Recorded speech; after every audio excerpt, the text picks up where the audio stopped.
noticed this before now, and now you've just ruined this loading screen. I'm sorry. You've just broken I'm sorry. it. I can't take it serious anymore. Hey, I blame Day9 for shattering my image of those towers, like the level up towers.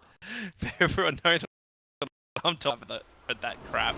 Alright, predictions. Let's help people here. Go. Team with the first tower kill. Oh, that's a bit harder this time around. So I think the first tower that will fall will be a side lane tower. I think Timber will get the bottom tower first. If he's against Tide, he's going to cut between the towers, just kill the waves all the time, and eventually get that tower. I'll go with DC. You know, just to be different, I'm going to go with Invictus Gaming. That's good. I actually feel like their strength in the mid is going to be good to push it there. Player with the least deaths. Timber or Weaver maybe this game could be good choices. I feel like Weaver might. That one is actually really hard. Yeah. When I look at it, I think it's difficult to just. Yeah, I believed in Burning last time, so this time I'm not going to believe in him. I'm going to believe in Mason. So you pick the Timber. I'm going to pick the Timber. Okay, I'll do I'll do TA this time. You do TA? Yeah, I think so. I think that's a pretty. Player good with the choice. highest net worth by 25 minutes in TA. as TA. TA or Shadow Fiend. But Ooh. I think TA will have a better time mid.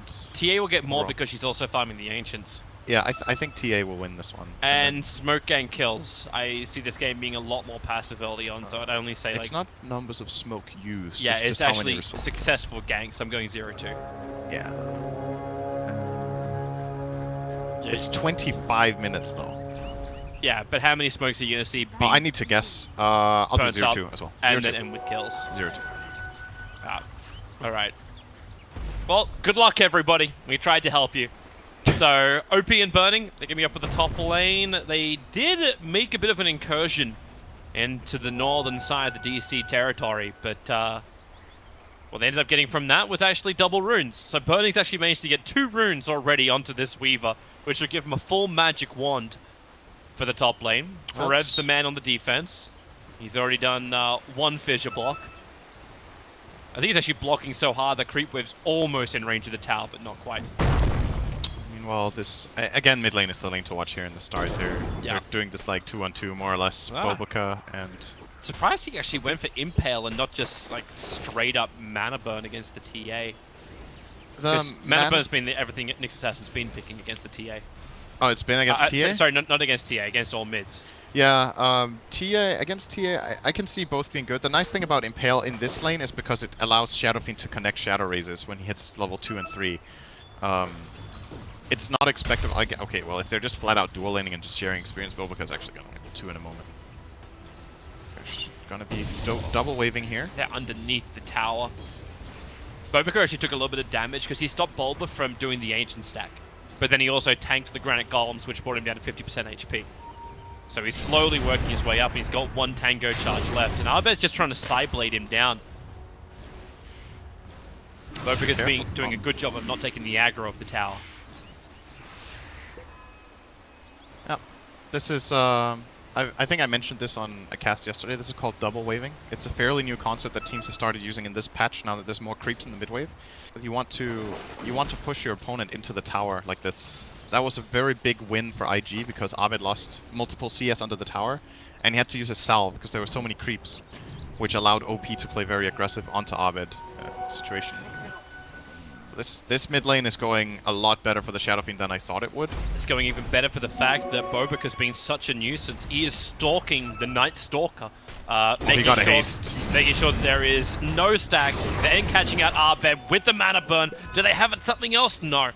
It was the short-range raise that was left for OP that didn't connect on the Templar Assassin, because it was never fired. I think we shouldn't have picked Abed, Toby. This is already looking rough. Yeah. 2 minutes in, no way! No way he's gonna have the highest net worth minute 25 like this. I'm sorry, let's just call GG a draft. it's over. Nah, but this mid lane is going. I don't think on paper that it should be going this well for this lane. Shadow Fiend Nyx is definitely good, but TA Night Stalker, I think the Bulba's focus on these Ancients might have been a little bit too early compared to just standing in that mid lane and trying to trade hits with the Nyx, for example, to just create space for Abed.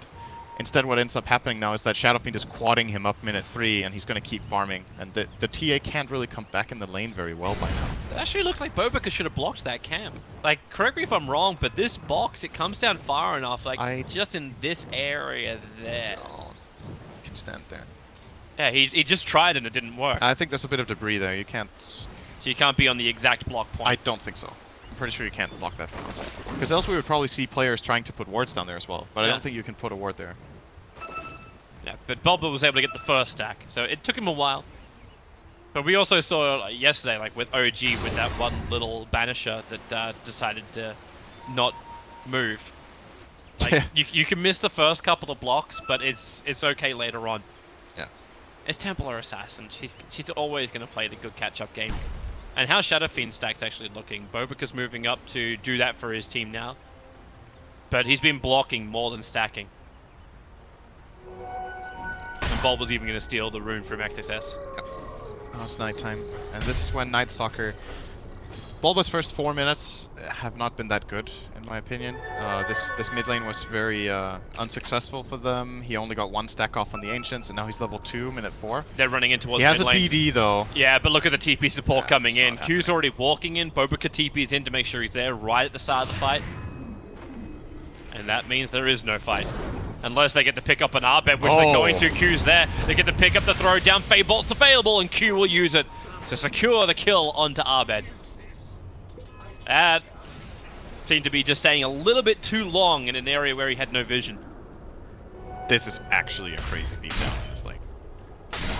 TA is 7-2 against the 37-27 of OP. So I think this lane in isolation nowadays favors TA until level 3/5 for Shadow Fiend, but because of how much the Nyx accomplished in the first 2 or 3 waves, the Shadow Fiend is just like snowballing out of control here.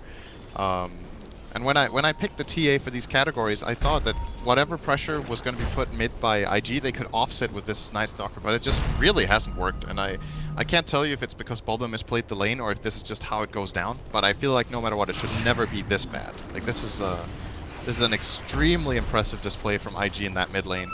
And DC will have to find some way of catching up already. Like this, you can't play TA like this. See, I don't know if it's just down to Bulba. It's the fact you're running this support Batrider. He rotates in, like when you see Rubik rotate in, working with the next assassin. They've got control into stun, buying time for OP to pump out all of his damage. You rotate a Batrider and you've got stickiness, and then you've got a little bit of muteness. And that's actually a pretty good point. What if they just started the Batrider mid instead, and Night Stalker bottom to pull? And then Dubu just is in there putting sticky napalm on them, being super annoying against this Nyx and Shadow Fiend all the time, and then that secures TA the CS. I think that would have been a better approach if this is what Night Stalker could contribute in mid. Because Dubu has just been bottom and pulling, and that lane plays itself. Timber can't lose. Timber, there's no way he loses this. So you look at how far ahead Mason is. It's like the mid lane. And he's actually doing it now. So what you're talking about, the creep skipping, pushing into the tier 1 tower, but SF's rotating over. The Observer Ward is scouting this, however. And thanks to Sticky Napalm from Dubu, it reveals the fact. So congratulations, Syndran, you are right once more. Digital Chaos take the first tower. I think this might be the only one I get right this week. We could get the stand up on top once. lane. Forev in trouble, gets the fissure off. Spy Carapace holds him there. And Burning will find the kill onto Forev. That's a lane we haven't talked about too much either, but this is a very nice matchup for Weaver. This is a very Weaver-favored lane. Weaver versus Shaker. You're very mobile. You have this constant harass onto the Shaker, and then if you even have support backup, this is a very easy lane to play for Burning. Forev is doing pretty good though. I think he's level 5.5, 7 minutes in, has 16 CS. That's pretty much all you can ask for in this lane of Shaker, I think. So it's done decently. The fact that we probably both would lost because we're looking at the SF, we're looking at the TA. The highest net worth at the moment is actually Mason. Yep. He's 200 to 300 in front of the Shadow Fiend. Got that tower bounty as well. Yep. He's very rich down here. The problem is this matchup is not that great for Timber anyway. Shadow Fiend is one of the heroes that can hit so hard and has mixed damage types, so it's not that easy for Timber Saw to itemize. You know, there's these mid heroes like Puck where you're just like, okay guys, I got Hood. What's he gonna do? Burning. But SF both hits and nukes hard early on. Paul was gonna run back. OP as well as Q smoked underneath the Radiant Observer Ward. So Digital Chaos are fully aware of what's going on, and they're making the most out of it. They're getting Arbed back into the farm kind of play. That Observer Ward's finally going to time out on their ancient area, so they may think about stacking that once more. He just lost the DD. Yeah. It's hard though. I think he's has to be a bit cautious going to that rune anyway. when you know there was this smoke play and they were trying to set it up. Was gonna be a little bit worried about getting picked off. Still really good stacks though. It's 8 minutes in and there's only been one stack made for this TA. That's very surprising to me after how hard of a game he has early on. They really need to secure Ovid this comeback by making some stacks for him, but doesn't seem like he's prioritized very much by the DC lineup. Yeah, Tide, you knew that was not the play. Looks like he just wanted to get some extra levels. Gets hit by one Whirling Death of Mason and drops to 50% of HP. Yeah. I wasn't kidding when I said this lane is garbage. What are you supposed to do this Tide? Oh, look at that stack that Q's got. And if Templar Assassin knew what was going on here, and they actually both get the stacks off. This maybe is actually the best thing that DC could do. Come up with Mason and try and contest the stacks of the SF. Don't let him take the Ancients. Because it's the only way I think they're going to get the Templar Assassin enough money to get back into this game. And they did see it. The Batrider went up. He didn't see the full stack, he just saw a little bit of it. But then again, like, do you think they even have enough power for this? Dubu. That was not the play, I think. He's sticky napalmed onto Q. Now Bobica's going to come in, Spire Carapace holds him there. They get all the chain stuns they want, and Q will take his second kill out of the 3 of Invictus Gaming. At the rate this game is going, IG seems to be in a very comfortable spot. This time they don't have the super farming Alchemist, but they have the Shadow Fiend, and they have way better stacks. They have way better early laning. And their lineup scales very nicely. As I mentioned, the Shadow Fiend matchup against Timber I think is pretty good overall. Shadow Fiend is also one of the heroes that likes going Silver Edge, so you can get that natural counter to the Timber song. And the Tidehunter overall is just doing quite a bit better than Shaker as well. And that's... It's not that surprising because he had this more or less one-on-one matchup bottom, but I don't think that this is what DC were aiming for. I don't think they were like, okay, going in, it's okay if Tide gets stuffed because our Shaker can fall behind the Tide a bit, that's okay. If that was the thought process, then it's because both Templar and Timber are doing well. Yeah. In this case, it's only really one of them that's having a good time. Yeah, if TA was doing well, like the first rotation we saw really out from the mid was OP moving out with the Rubik. It could have been the other way around. Now the Tidehunter is tanking the Ancient, so OP can do actually nothing. They're giving all the money to the Tidehunter. Yeah. Maybe for an early mech, for an early strong lineup from IG, or do you actually look for the team fight? Do you look for something else? Do you look for a Blink Dagger? This is a really good Greaves game. I think that's the item of choice, yeah. He can break the Night Stalker Silence to make sure he gets the Ravage off. He can give his team armor against this TA. It's a very good choice in this game, I think. And DC's giving a lot of space to Bulba. So we talked about like the Batrider taking up the mid. Now it's the Night Stalker during the daytime. He's doing it, and Nabe's just gone full jungle. He's got his Blightstone. He's not going to complete up the Desolator. He's going to go into Blink Dagger first. Does not feel confident enough just to run at them and fight.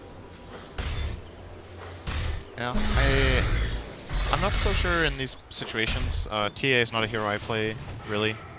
What the thought process should be in these situations. Like, if you have a bad early game, do you think, okay, in order to come back, I need to fight? They will force me to fight, so I'll get a blink, so I at least have a chance of fighting. Or my hero is just weak, I need to catch up. I have to go Deso first to try to catch up that way and do some more damage to buildings when I get the chance. I think there's no, like, standard thing to do. I feel like it varies a lot what players do, and it's more like player preference. But this game, the Blink Dagger... I don't know. I feel like he's just going to keep falling behind the Shadow Fiend like this. He's never going to truly catch up if he doesn't have an item that allows him to farm very fast. Blink, the move speed helps a little bit.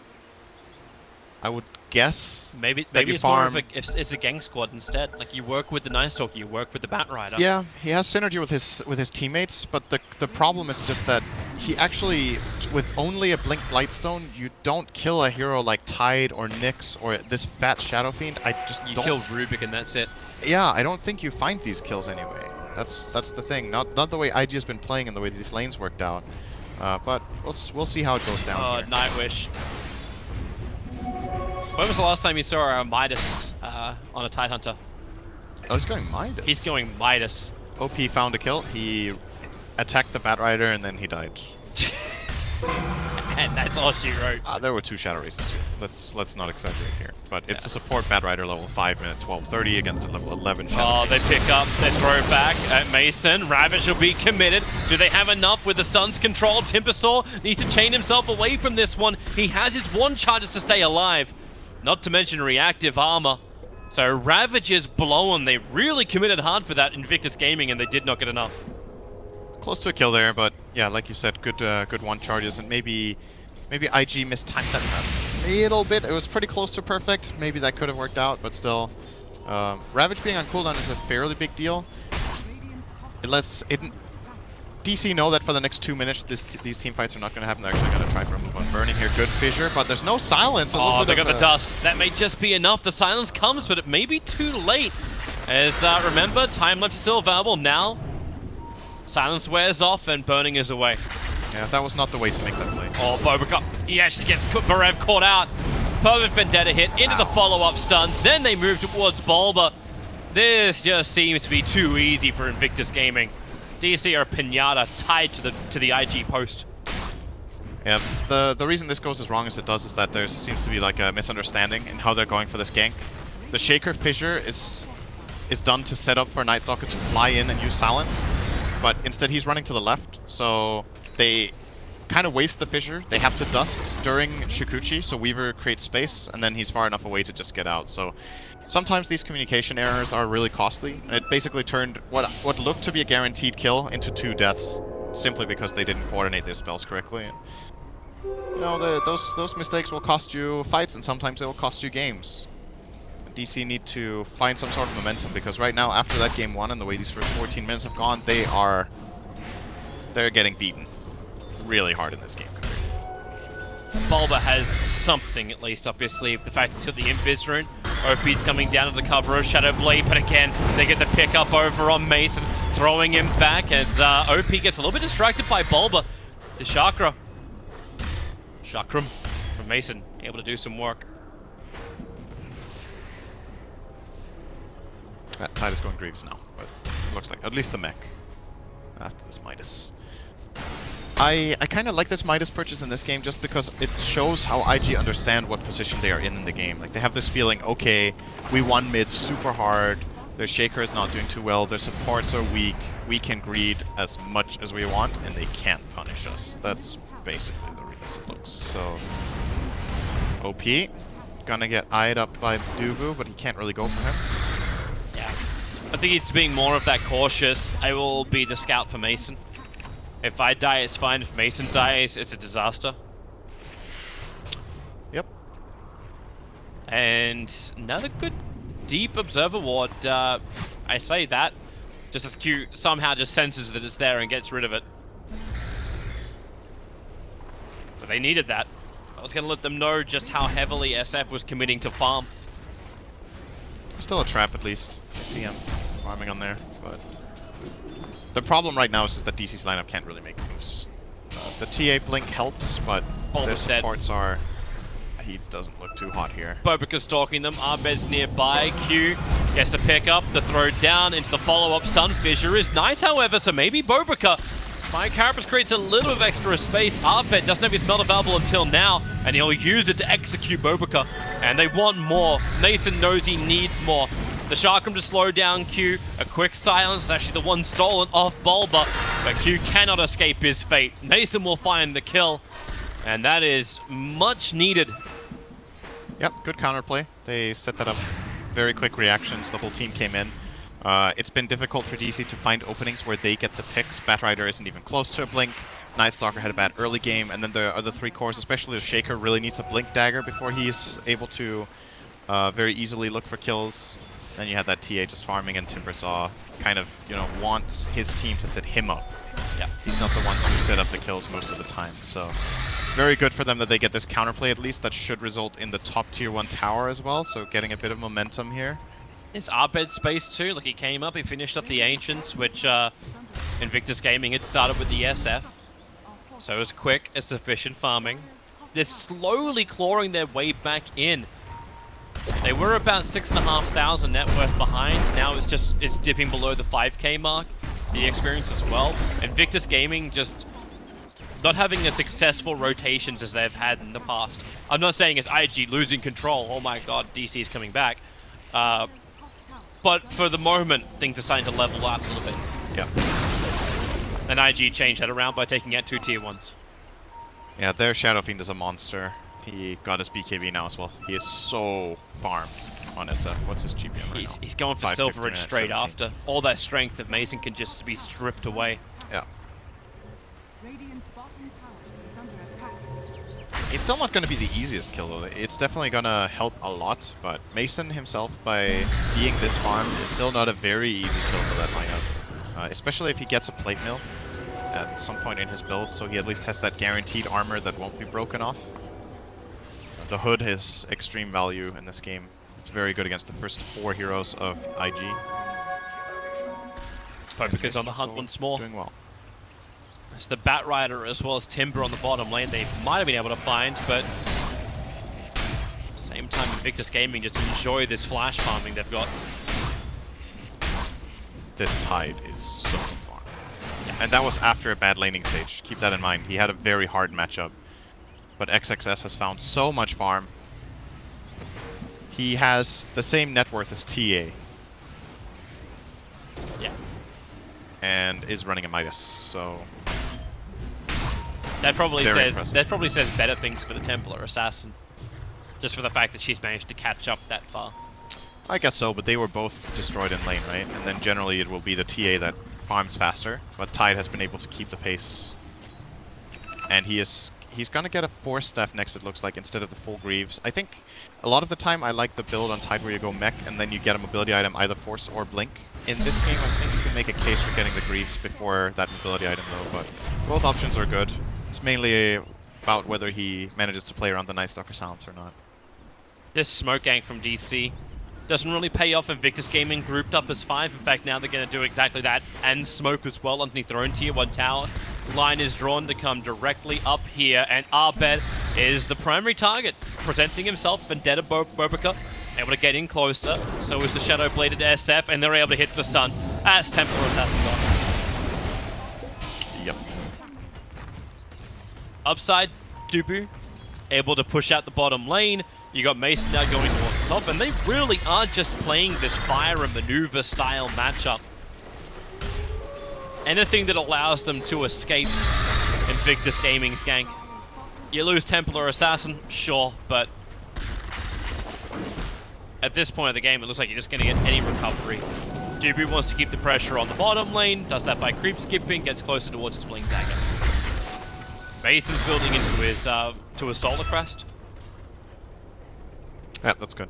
He needs that armor. Talked about, oh yeah, some flat armor. Could have been a plate mail, could be this crest. Both items are very good. And any kind of evasion that can make SF maybe change its item build. But then again, you've still got that Silver Edge coming. He's definitely going to be looking toward an MKB. Mason's later gonna on get out of here. Chains. Bobica is chasing him. Say goodbye to Dubu. It was only a matter of time. He was really pressuring that bottom lane too far. It's a very Bobica sees so minor much. kill. He sees so much. Rubik's pinging out. Here comes Burning. But Bobica starts over on Forev. He doesn't want to let Forev get that Blink Echo Slam. Instead, it'll be the fish into the Totem Stun. Nyx Assassin. Oh, he is going to get further away. No, the Echo Slam's down for Forev. Bulma wants to fly away to Mason. How much of this can you tank? By the looks of it, quite a lot before he's going to deny himself with the Bloodstone. Space for Abed to push mid as well. But these Timbersaw Bloodstones are pretty important. He still has 10 to go, so it's not the end of the world, but they would have liked to get at least 2 kills there, probably from those Bloodstones, instead of just 1. They got a BKB charge out of SF. That's something. IG, I think, overall are pretty happy with this. The flow of the game continues to favor them. They're just continuing to rack up items. There's the, what's that coming on the courier? XXS didn't get the Force, he went for a Blink instead. Urn coming out. There's a build up for what looks to be the Fusel for Burning on the way, and now finally TA has Deso. So just keep our eyes on Roshan, I think. That's got to be something that both teams are interested in doing. They both have minus armor, and it could be DC's way back in the game, getting an Aegis and then somehow finding a good fight where they bait that. It seems like though like a really good time for Invictus Gaming just to go in. They know Echo Slam's on cooldown. They've still got their Ravage available. Yeah, I think. Abed's going to add the pressure towards the mid-tier 1 tower first. Find a target. Like I said, he can kill off one target easily, and that'll be the Rubik. Helps when Bulber and Mason catch him out, and they're going in. IG, they're down a player with no buyback available, a 23-second window. And thanks to that full Solar Crest on Mason, plus just the effect of TA, they've got Roshan down to half-life. The bugs will come in, they'll have to get rid of him quickly. They know what's going on. Dubu prepping up to Napalm, a 3-man fissure, actually isolating XXS. He actually has the mech, will commit it. Ravish now being burned, hits over on 2, but Forev will jump in, keeps his eye on the Templar, onto the Tidehunter. He needs to go down. Mason able to do it, no buyback available. Tipper chain away, get away from that Requiem of Souls, and just bail. Q is into the middle of the fight. Mason cannot chain away in time, but Q chains him down instead. Invictus Gaming burning a big abilities, but they do stop Digital Chaos from finishing Roshan. This could still end up being a DC Roche, though. All their heroes are respawning, they're shrining up. They're going to re-engage into this pit, I think, when all of them are coming in. They know there's no Ravage, no Tide for 20. They now have their Echo Slam up as No well. BKB Requiem. Yeah, this is a really good outcome for DC overall, I think. I mean, they would have probably liked it to go a bit better than that, but they didn't have to buy back any single hero. They're getting the Roche, and they got an even fight. And this is big stuff for them, getting this Aegis in the hands of TA. Now TA can play aggressively. In these fights, he has to play like very cautious because like, oh, if I get ravaged or get caught in the stun, I can just get blown up by Requiem. Now he can lead the fight, and that's big because he has the ability to force key cooldowns by just going in on his own. Yep, especially if IG start to gravitate towards him, then his protector, Forever, almost becomes the bodyguard to Whitney Houston. Like, all he has to do is just stick behind the Templar Assassin, jump in for Echo Slam, and they can get an instant kill on whoever tries to go on the TA. Not to mention, he's now going to have even more maneuverability. That money for Forev really started to kick in. He's got enough almost for a 4-staff. Very good item on Shaker in general, and it's good this game. There's a couple of key uses. He can counterplay Telekinesis. He can get people out of Spike Carapace range, save people from Requiem. Very good item.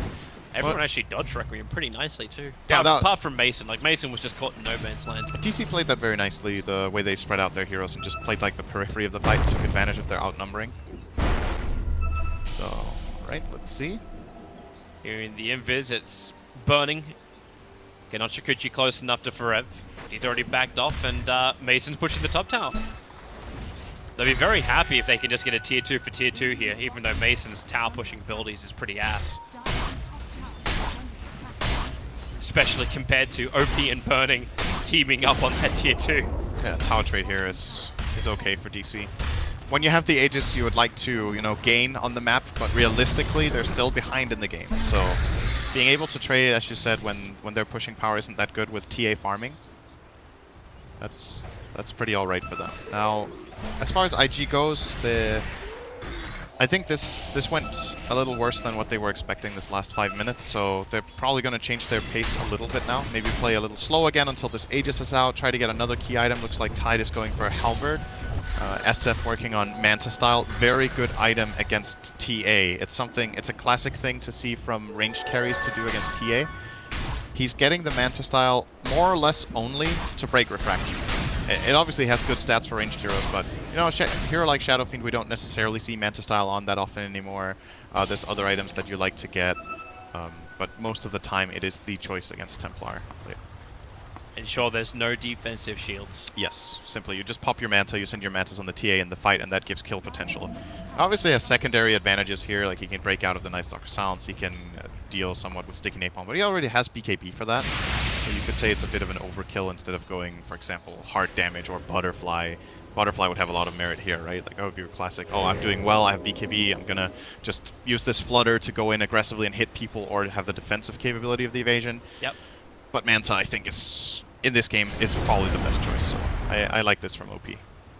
Well, this game may go for a little bit longer than at least I was expecting after the first part of this game when we saw TA being shut down.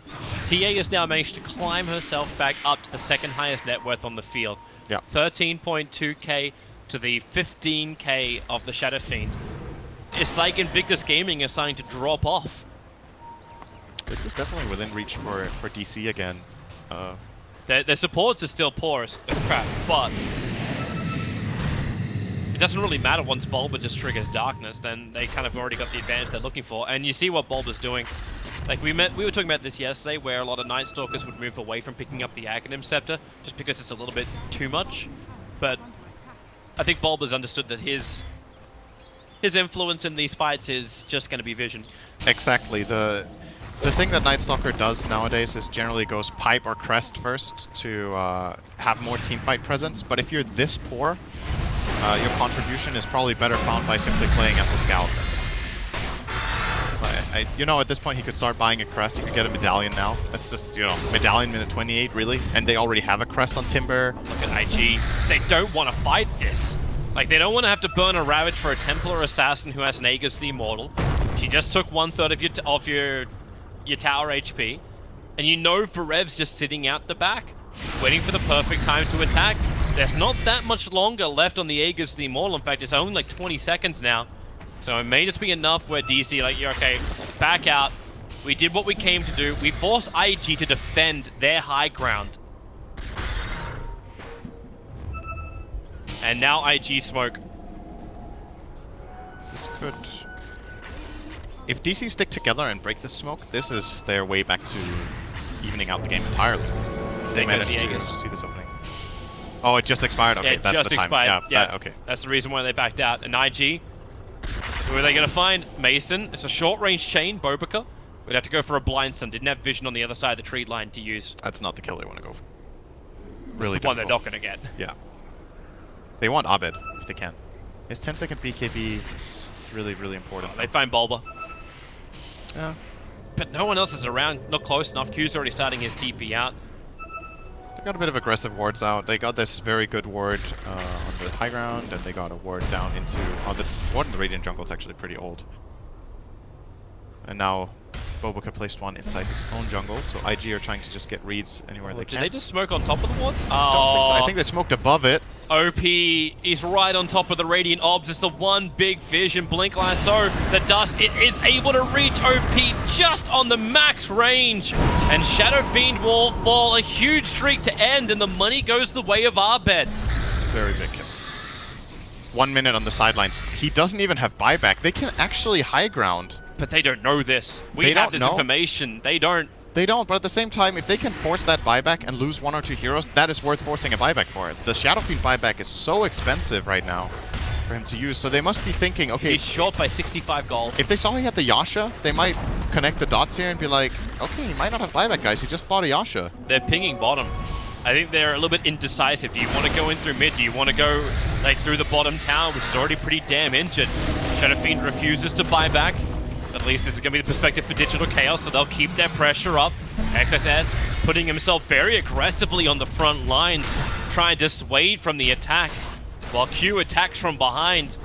And they're pinging. They want to keep going. This is Mason just saying, guys, focus the tier 3 tower. We can actually make one hell of a tint in the IG space. SF's up in 5 seconds time. Timber Chain's going to miss thanks to the Fissure stun stolen from the Rubik. And they've done their damage and they've got out. Very nice defense from IG. The way they organized this was beautiful. Q came in from the back with haste, stole Fissure, kept Shaker at bay and kept him busy. The Tide blinking into Anchor Smash and just running away. DC got scared for a moment. He was going to Ravage, so they hesitate a little bit. He slows down their push a lot with his minus damage. Everyone just contributed whatever little bits and pieces they had to that defense, and as a result, they didn't lose the tower. I'm kind of surprised that TA's... Okay, no, she's changed her mind multiple times now. Originally, I was thinking you'd be looking for some kind of, like, silence control against the Tidehunter or, like, something like that. Then he was going straight dataless. Now is the Sulcurus for Abed. DC having the confidence where maybe they can win the armor war and then push high ground. AC is going to make it faster to hit buildings for the entire team, so if they get in that position, that's a better choice. Bloodthorn has some merits here. It's very good against Nyx. It's very good against Weaver. It's good against Tide until he gets Greaves, but it seems like he's not interested in that for whatever reason. I would like to see him finish the Greaves. I think they're very good this game still, but it's the hidden factor that people often forget about with Greaves is how good the aura is when people drop low. When you're playing as heroes like TA that can make a world of difference for like your Shadow Fiend surviving an extra hit or two, maybe your Nyx manages to get Carapace off because of it, nothing like that. Digital Chaos are Pretty good coming to knock on the bottom door. And Invictus Gaming, they're already having to react to it. The Radiant scan doesn't peak. Tidehunter is just, okay, now it does. It pings for a moment, but their Observer Ward scattered out, XSS moving to the bottom lane. And Abed's already out. He wants to finish his farm. I still didn't think it would be in this game. And the fact that Invictus Gaming is still holding like a 6.5 grand advantage in net worth, and close to the same on experience, and it's Invictus Gaming who are on the defense. They're the ones having to always worry about, like, what are we going to lose to DC? Yeah. Until the next Roshan fight. They're playing the map well, but it's still, if you look at this kind of tendency in a graph, that is the graph of a team that lost an advantage. You know, it's like, you could argue, yes, they're still holding a 6k lead, but when you have a 6k lead that early and it never grows anymore, then the enemy team has successfully come back in the game, right? Like, the flow of the game has completely changed. That graph could have maybe continued toward 10k, and then who knows, maybe this game could have already been over. But DC made some very good moves, and IG maybe a mistake here or there that allowed it in. And now, Abed is top there. He starts with the Eul Scepter, follows up with the stun. They really want to bring down Mason. He had some already reactive armor charges up, so a 4-star's down. Farev trying to get him out of range. They'll commit the Ravage as well. Lasso dragging out OP while he's in the BKB. Now lets the Requiem for Souls fly. Bulba clipped on the edge of it, and Wings will go. OP, double kill for him, and Invictus Gaming finally having more of a one-sided fight they've been looking for a very long time. Yeah, that was they weren't really in a position to help Mason. He was stranded out too far on his own there, and then afterwards, when they try to help him, it gets even worse. Like that's one of those classic moments with the help a friend syndrome, right? Where you're like, oh, let's go help him, and then one guy tries to help. Oh, now I need help. Go help me, and then they end up losing 3 heroes on a Roche instead of a Timber. And this Roche would have probably not been lost if they only lost the Timber. They could have delayed it with the Batrider being annoying, with TA traps, with just like fissures and stuff, but now it's gonna go the way of IG, and now they are the ones holding a really big lead. Yep. Aegis steamrolled into the hands of the Shadow Fiend. Burning has the cheese in his backpack for the moment.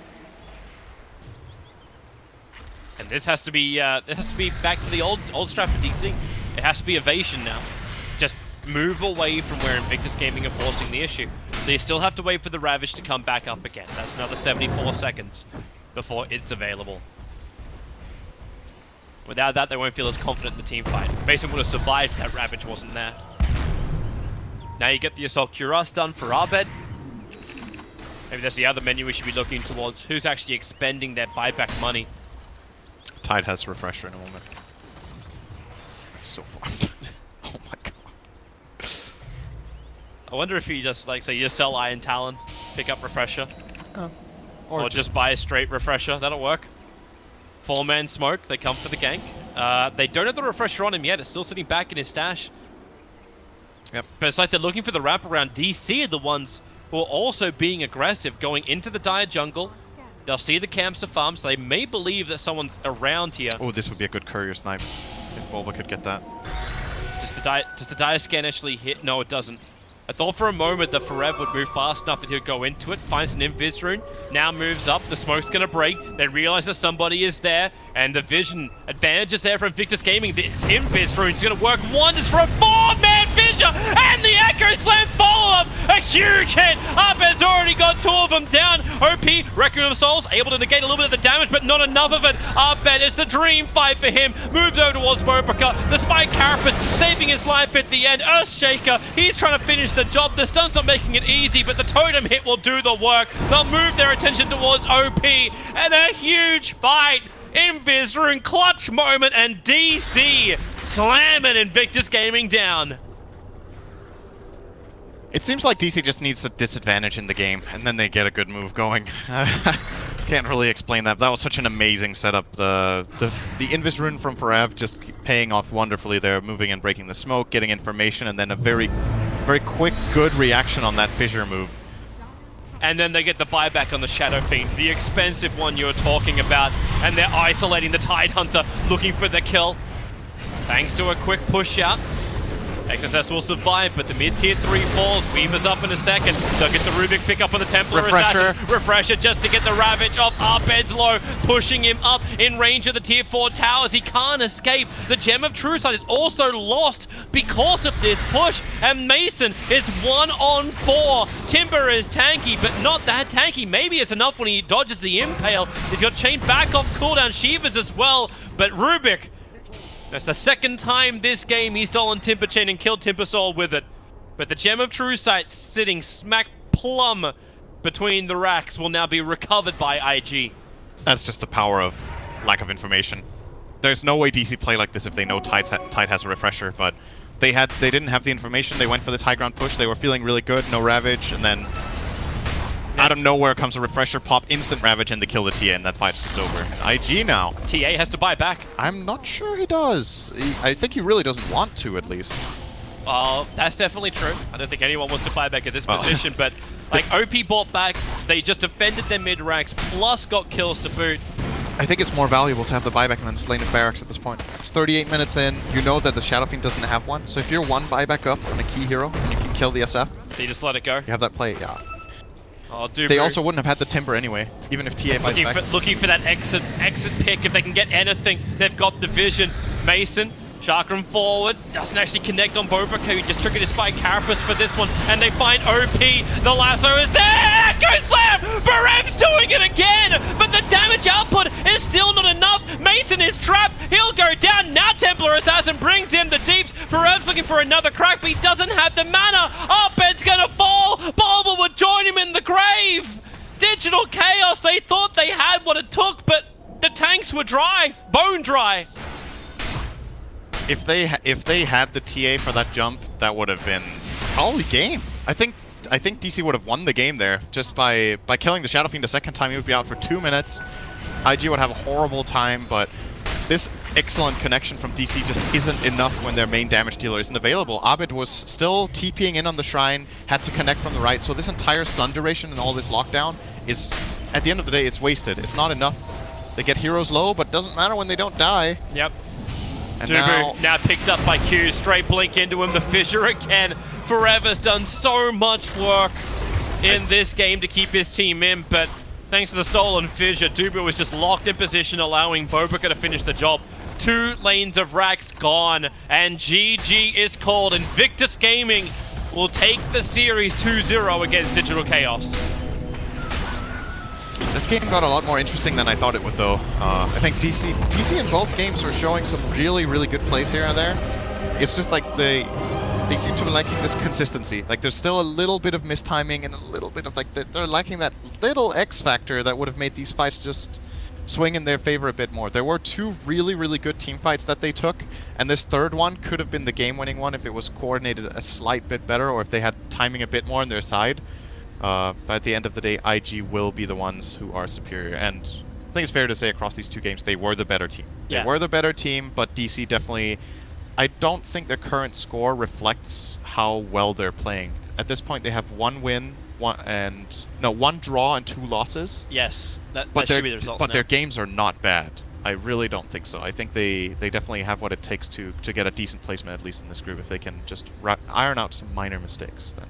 Well, we'll see what they can do. They do have more games coming up today. Of course, so do we. Our next cab off the rank will be EG going up against Empire, another team who's been struggling. Empire and EG trying to live up to expectations, falling just a little bit short on day 1. But they'll have a chance to start off their day 2 campaign with a nice bit of strength, because we have more games coming up as well on this 3rd stream. Cap and Draskell will be taking over after EG vs Empire, Newbie Execration, TNC, Empire, and IG Execration.